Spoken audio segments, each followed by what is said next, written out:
आदर्श, विशाल, आकाश और Tony computer के सामने बैठ गए। आदर्श ने अपना कंप्यूटर ऑन करके ओमेगल ओपन किया।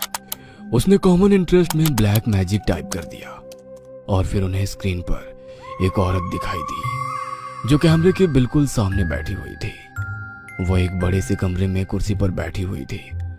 कंप्यूटर के काफी आगे बैठने के कारण उसके पीछे का कुछ दिखाई नहीं दे रहा था। वह दिखने में काफी ज्यादा सुंदर थी। उसने काली साड़ी पहनी थी।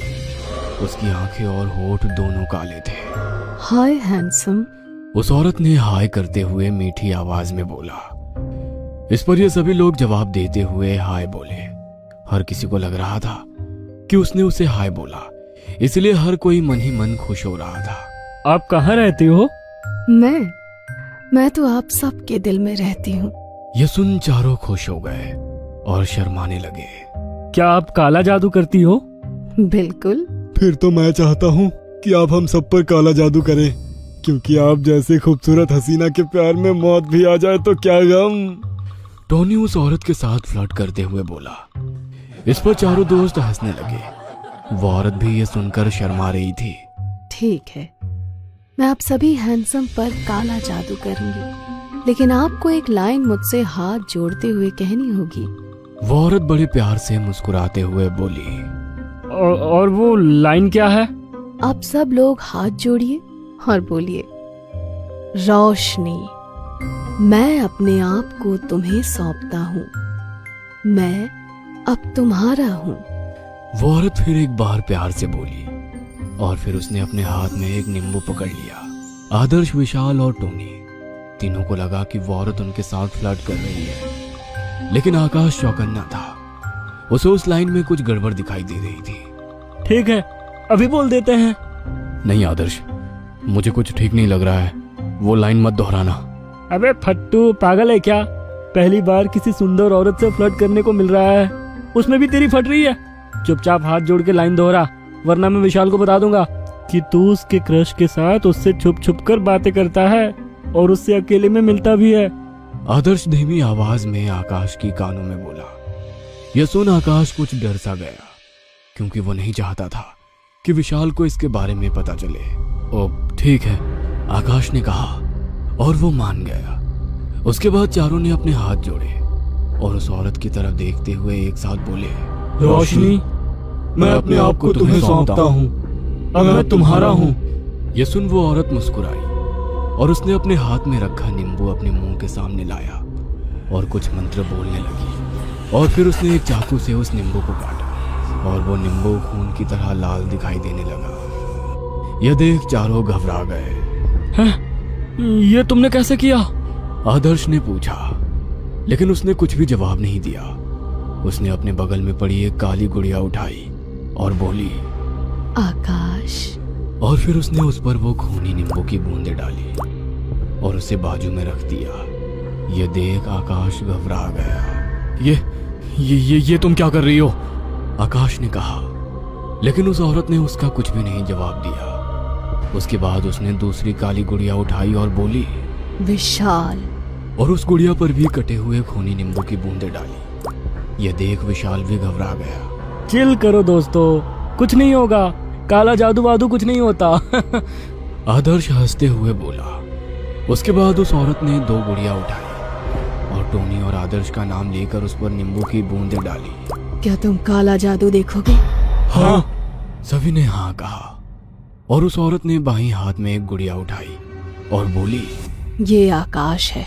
और फिर उसने उस गुड़िया के माथे पर टेबल पर रखी काली राख से तिलक किया और इधर आकाश के माथे पर तिलक आ गया। यह देख चारों चौंक गए। आकाश, तेरे माथे पर तिलक लग चुका है। वो औरत इस पर भी नहीं रुकी। उसने सभी गुड़िया के माथे पर वो तिलक लगाया।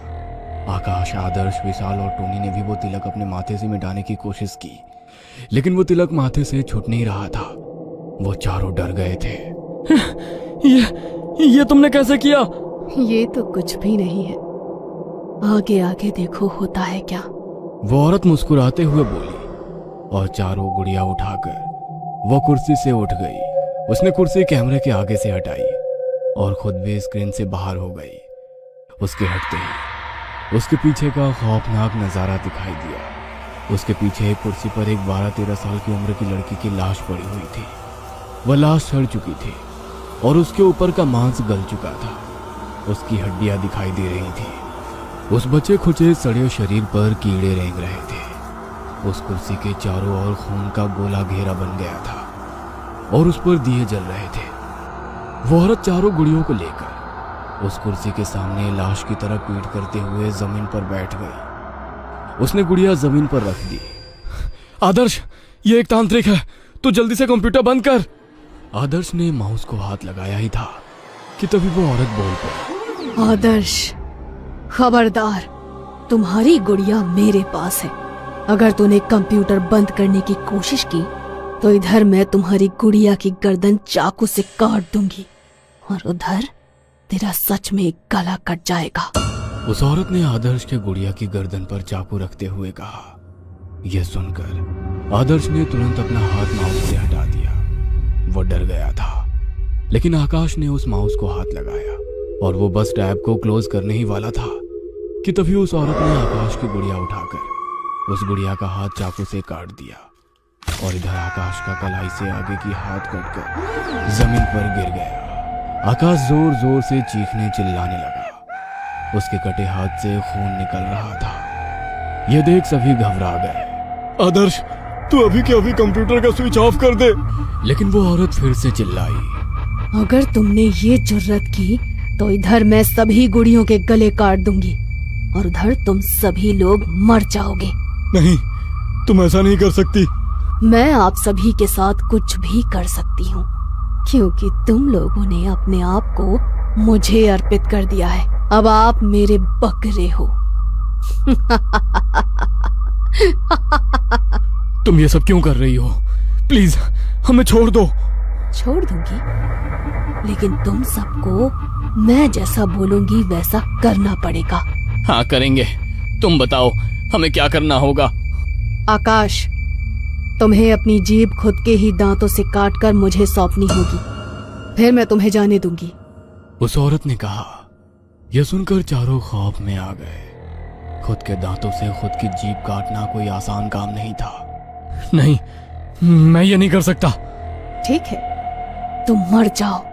उस औरत ने गुस्से से कहा और आकाश की गुड़िया की उसने चाकू से गर्दन काट डाली और इधर आकाश का सर उसके धड़ से कटकर फर्श पर गिर गया।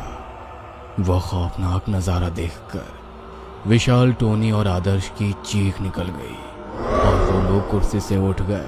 भागो, विशाल ने कहा और वो वहां से भागने ही वाला था कि तभी उस औरत ने विशाल की गुड़िया उठाई और उसका पैर मरोड़ दिया और विशाल चीखते हुए फर्श पर गिर गया। आदर्श और टोनी दोनों विशाल की तरफ देख रहे थे। चुपचाप कुर्सी पर बैठ जाओ, उस औरत ने कहा। वैसे आदर्श और टोनी घबराते हुए कुर्सी पर बैठ गए। विशाल फर्श पर दर्द के मारे कराहते हुए पड़ा हुआ था। उसका पैर तखने से उल्टा हो गया था। वह नजारा काफी खौफनाक था, लेकिन सर कटे आकाश के धड़ से कम खौफनाक। विशाल, तुम्हें अपना पैर टखने के ऊपर से काटना होगा, उस औरत ने कहा। यह सुन विशाल के रोंगटे खड़े हो गए। क्या? नहीं नहीं, वो कराहते हुए बोला। शायद तुमने अभी अभी देखा है कि नहीं का नतीजा मौत है।